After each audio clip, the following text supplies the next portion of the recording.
साथियों नमस्कार। Real news channel में आपका हार्दिक स्वागत है। जनवरी 2016 में एक दलित स्कॉलर रोहित वेमुला ने हैदराबाद यूनिवर्सिटी में जातिवादियों के उत्पीड़न से तंग आकर आत्महत्या कर ली थी, जिसका आरोप राष्ट्रीय स्वयंसेवक संगठन के कुछ नेता और उसके स्टूडेंट विंग एबीवीपी के कुछ नेता और वहां के एमएलसी रामचंद्र राव आदि पर लगे थे, जिसके बाद काफी हंगामा हुआ था। देश में इसके काफी आंदोलन हुए थे, यहां तक कि भारतीय संसद में भी बहन कुमारी मायावती द्वारा मुद्दा उठाए जाने पर काफी शोर शराबा हुआ था और उनका उस समय की केंद्रीय मंत्री स्मृति ईरानी के साथ भी काफी कहासुनी हुई थी संसद में।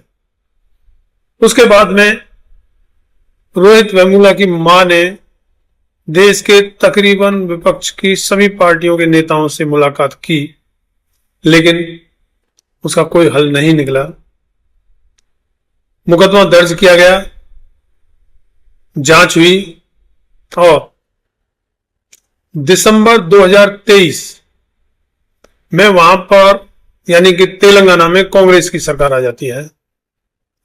तब तक ये मामला वहीं जांच में चल रहा था और कांग्रेस सरकार आने के बाद में उस मामले में अदालत में क्लोजर रिपोर्ट दाखिल कर दी जाती है और उसमें किसी को अपराधी या किसी को कसूरवार नहीं ठहराया जाता है और मामला खत्म कर दिया जाता है। लेकिन यह मामला अब फिर से दोबारा से उठ रहा है, क्योंकि भारतीय जनता पार्टी ने दलित स्कॉलर रोहित वेमुला केस में जो नाम आया था रामचंद्र राव, जो उस समय वहां एमएलसी थे, उनको तेलंगाना भाजपा प्रदेश अध्यक्ष बना दिया है, जिस पर कांग्रेस को दिक्कत है और कांग्रेस भाजपा को कह रही है कि उसको प्रदेश अध्यक्ष ना बनाया जाए, क्योंकि उसका नाम रोहित वेमुला केस में आया था। अब मामला ये उठता है कि कांग्रेस को क्या पड़ी है कि भारतीय जनता पार्टी किसको प्रदेश अध्यक्ष बनाए। वो उसका अंदरूनी मामला है और वो किसी को भी बनाए, उससे तुम्हें क्या लेना देना। और अगर तुमने सत्ता में रहते हुए, कांग्रेस के सत्ता में रहते हुए जब उस केस में क्लोजर रिपोर्ट दाखिल कर दी और मामले की जांच को बंद कर दिया और किसी को भी कसूरवार नहीं ठहराया, तो फिर अगर रामचंद्र राव भारतीय जनता पार्टी के प्रदेश अध्यक्ष बनाए जाते हैं तो कांग्रेस को क्या लेना देना। लेकिन अब कांग्रेस कह रही है कि रोहित वेमुला केस की जांच दोबारा से ओपन की जाएगी और उसमें किसी को भी नहीं छोड़ा जाएगा। मामला समझ से परे है कि पहले जब आप लोगों के नेतृत्व में आपकी सरकार में केस की जांच हुई, हालांकि भारतीय जनता पार्टी उसमें क्लोजर रिपोर्ट दाखिल नहीं कर पाई थी, या कहेंगे कि अन्य कोई सरकार इस बारे में सोच भी नहीं सकती थी, लेकिन कांग्रेस सरकार ने उसमें क्लोजर रिपोर्ट दाखिल कर दी और मामले की जांच ही बंद कर दी। लेकिन अब वो दोबारा से जांच करना चाहते हैं। इसका मतलब कुछ दाल में काला लग रहा है, केस में कुछ दम है, कुछ सबूत जरूर आए हैं। इसमें जो अनऑफिशियल बात का पता लगा है, जो सूत्र बता रहे हैं कि कांग्रेसी अपना बचाव ये कह के कर रहे हैं कि जो पुलिस कमिश्नर था वो पहले पार्टी की पहली सरकार का ही लगाया हुआ चला आ रहा था और उसने चुपके से वह क्लोजर रिपोर्ट कोर्ट में दाखिल कर दी और उसके बारे में कांग्रेसी नेता ध्यान नहीं दे पाए। खैर, अब कांग्रेस चाहे कुछ भी कहे, क्योंकि अपना बचाव तो करेगी, लेकिन कांग्रेस का ये पुराना रिकॉर्ड है और अब क्योंकि बिहार में विधानसभा चुनाव होने हैं और कांग्रेस आरजेडी की पार्टनर है महागठबंधन में, तो आरजेडी का भी वही रिकॉर्ड है कि दलित अत्याचार में आरजेडी ने भी कभी कोई अहम रोल नहीं निभाया। हालांकि वो दलितों के खिलाफ ही काम किया और कांग्रेस तो करती आई है। तो अब जो राहुल गांधी और आरजेडी नेता तेजस्वी यादव जो कह रहे हैं कि हम दलितों के लिए ये करेंगे, पिछड़ों के लिए ये करेंगे, वो करेंगे।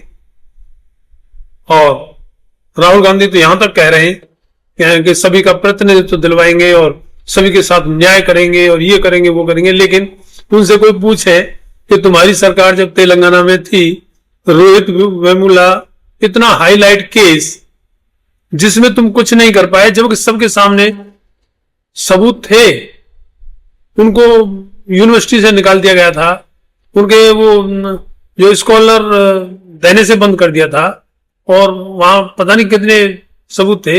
लेकिन उन सब के बावजूद तुम्हारी सरकार जब वहां कुछ नहीं कर पाई, तो किस आधार पर आप कहते हो कि आप दलितों के साथ न्याय करेंगे?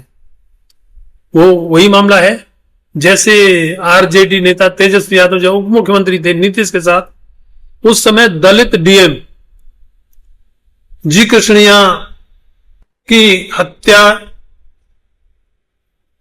ये जो बिहार का एक बाहुबली नेता आनंद मोहन ने अपने साथियों के साथ मिलकर, हजारों लोगों के साथ मिलकर कर दी थी, और जिसमें सेशन कोर्ट ने फांसी की सजा सुनाई थी आनंद मोहन को। लेकिन जब वो मामला हाई कोर्ट में गया तो वो आजीवन कारावास में बदल दिया गया। और जब वो आजीवन कारावास की सजा वो काट रहा था आनंद मोहन, उस समय तेजस्वी यादव और नीतीश कुमार ने मिलकर जेल मैनुअल बदलकर उसको बाहर निकाल दिया, और आज वो राजनीति कर रहा है बिहार में।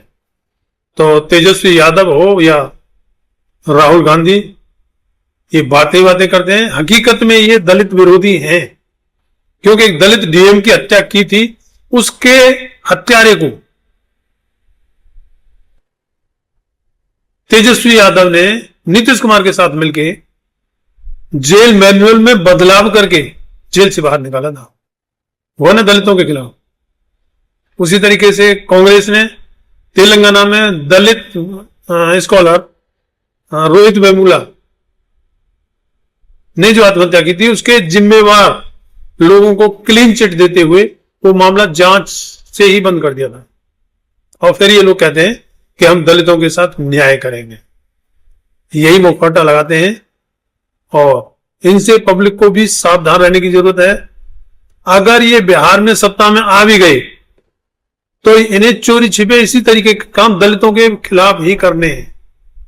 ये कभी भी दलितों के साथ नहीं हुए और ना ही होंगे। दोनों एग्जाम्पल सामने हैं, आप देख सकते हैं, इससे पता लग जाता है। राहुल गांधी वैसे कहेंगे संविधान बचाएंगे, और वैसे उनकी सरकार दलित स्कॉलर रोहित वेमुला आत्महत्या केस को, जिसमें सरेआम दिखाई दे रहा था कि उन्होंने रोहित वेमुला को आत्महत्या करने के लिए मजबूर किया था, उसके बावजूद राहुल गांधी की कांग्रेसी सरकार ने वो मामला जांच से हटाकर बंद कर दिया और सभी जिम्मेवार कसूरवार लोगों को क्लीन चिट दे दी। तो इसके लिए खासकर दलित पिछड़े अल्पसंख्यकों को सावधान रहने की जरूरत है। महागठबंधन के अहंकारी नेता कहते क्या है और हकीकत में करते क्या है, वो आपके सामने है। ये किसी दलित या अल्पसंख्यक नेता को अपने साथ नहीं ले सकते, ये इनका अहंकार है।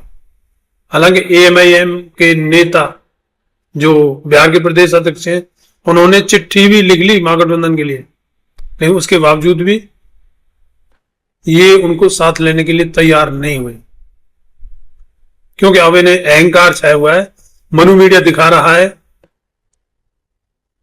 कि बिहार में तो तेजस्वी यादव मुख्यमंत्री बन चुके हैं, बस शपथ लेना बकाया है। ये एहसास नहीं है, ध्यान नहीं है कि ये मनु मीडिया जानबूझकर इसी तरीके की हालत दिखाता है और बाद में बीजेपी की सरकार वहां बन जाती है। लेकिन अहंकार है, अहंकार में कुछ दिखाई देता नहीं। खैर, इस वीडियो में इतना ही। पोस्ट अच्छी लगी हो तो चैनल को सब्सक्राइब, लाइक, शेयर और कमेंट में अपनी राय जरूर दें। धन्यवाद। जय भीम।